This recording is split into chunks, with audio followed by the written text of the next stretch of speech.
Bonjour tout le monde, bonjour Casablanca. Merci à l'organisation de nous avoir permis d'avoir cette tribune justement pour présenter le programme Tunisian Smart Cities.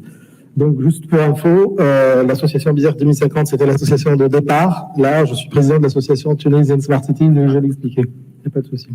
Alors je vais vous raconter une histoire qui a démarré en 2009-2010, qui est une histoire d'une association qui s'appelle Bizerte 2050.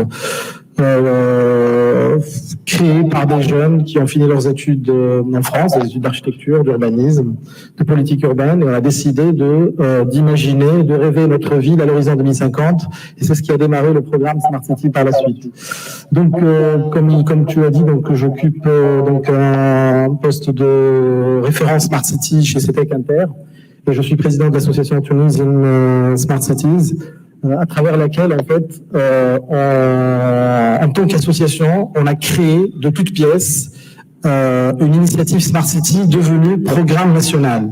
Quand je dis devenu programme national, c'est-à-dire porté par les autorités, déclaré comme programme national, incubé à l'Institut tunisien des études stratégiques. Et là, je rejoins quelques amis qui ont intervenu tout à l'heure en disant le rôle de la société civile dans tout ça, le rôle de la société civile justement pour orienter les politiques publiques.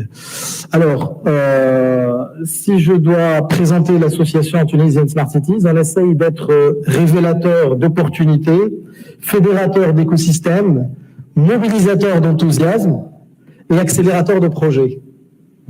Si je dois définir cette association et son rôle, on fait à peu près ces missions-là au quotidien.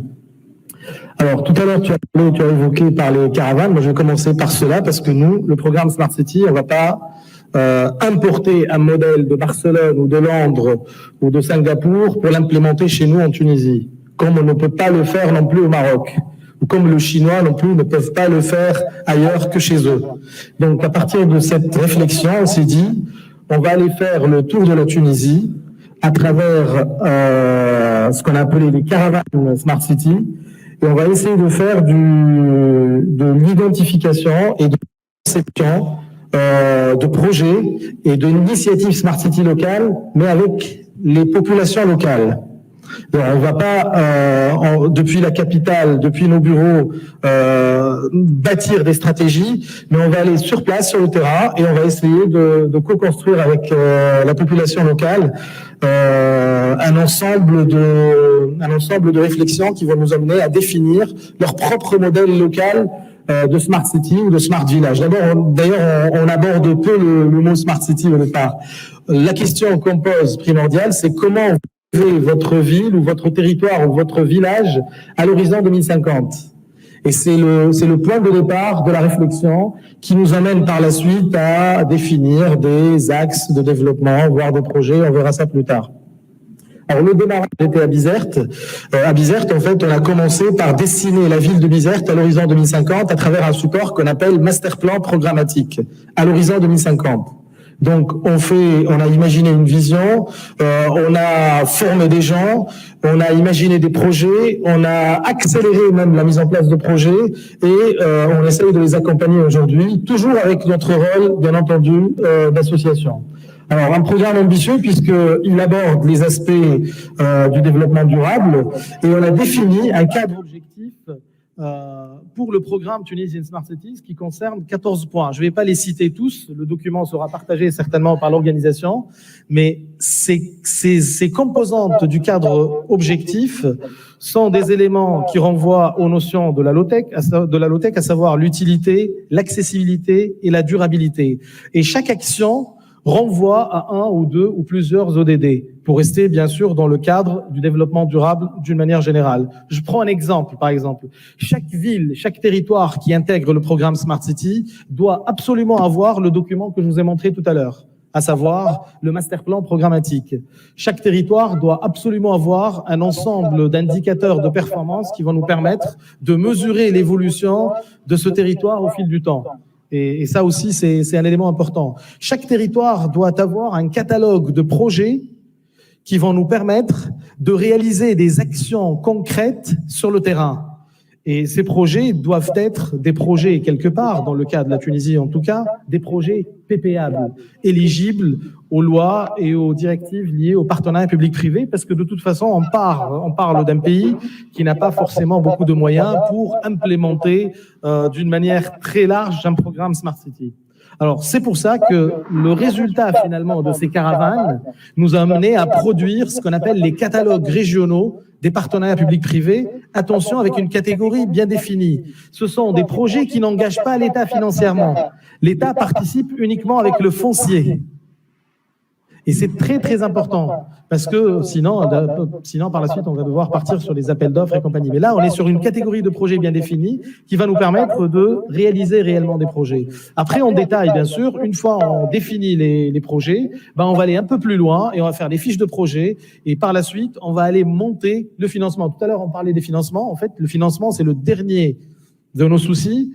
On essaye d'abord de faire le bon projet avec les bonnes personnes, définis localement et des projets bien sûr bancables. Donc on doit inventer avec la population locale le modèle économique qui va nous permettre de à la fois réaliser le projet mais de le maintenir par la suite pour justement garantir la pérennité des projets. Alors après bien sûr il y a des interactions avec les autorités locales. Comment on fonctionne avec l'autorité locale? Des fois ils ont l'impression qu'on empiète un peu sur leur plate-bande. Des fois non. Des fois ils nous acceptent. Des fois ils nous acceptent pas. Ben, c'est une lutte, je dirais, quotidienne pour essayer de passer, pour essayer un peu d'imposer un peu des démarches de ce genre, même si le programme, comme je l'ai dit au départ, il est adopté officiellement par le gouvernement. Mais il y a toujours des va-et-vient et des interactions qui sont souvent pas évidentes avec les autorités locales. Alors, pour la partie low-tech, on a des exemples de projets qu'on a réalisés, en l'occurrence en matière de propreté, en matière de déchets, en matière d'architecture, d'agriculture biologique. Donc ça, c'est des projets, c'est des actions en cours qu'on a pu monter. Pareil au niveau des circuits courts, donc tout ce qui est agriculture urbaine, et aussi les notions liées à l'urbanisme, au développement au développement du territoire, à savoir on privilégie les notions des villes qui se reconstruisent sur elles-mêmes à travers des gros programmes de renouvellement urbain. On cherche pas à étaler les villes, mais on essaye de monter avec bien sûr en privilégiant la densité des programmes de renouvellement urbain qui vont permettre aux villes de se développer sur elles-mêmes. Alors, l'élément, notre outil d'action, tout à l'heure on parlait de tiers-lieux, on a mis en place dans un quartier populaire qui s'appelle Zarzouna, au nord de la Tunisie, dans la région de Bizerte, un incubateur avec un standing londonien, comme on dit, c'est le Smart City Lab, c'est là où on fait l'ensemble de nos actions, formation, accompagnement, start-up, entreprise, et on fait on incube même on a même intégré un studio pour intégrer en fait un écosystème de rappeurs qui existe dans le coin. Et là, en fait, ça nous permet aussi de passer des messages à travers la musique et à travers l'art. Donc, pareil. Donc, du coup, ça, c'est les différentes activités qu'on fait. Alors, je termine par une des choses les plus importantes qu'on avait faites, c'est la création d'un écosystème national Smart City. En fait, quand on a passé une année à l'Institut tunisien des études stratégiques, c'est-à-dire à la présidence de la République, on a lancé un appel à candidature pour identifier et créer l'écosystème national Smart City. Donc aujourd'hui, on gère cet écosystème-là à travers une plateforme digitale dans laquelle il y a 88 municipalités, des instances régionales, des gouvernorats, les 24 gouvernorats, des entreprises publiques et des associations. On a plus de 80 associations. On a créé un réseau qui nous permet en fait d'échanger ensemble sur les bonnes pratiques, mais aussi sur les projets et sur les actions. Voilà, donc merci pour votre attention. Je pense qu'au niveau timing, c'était parfait.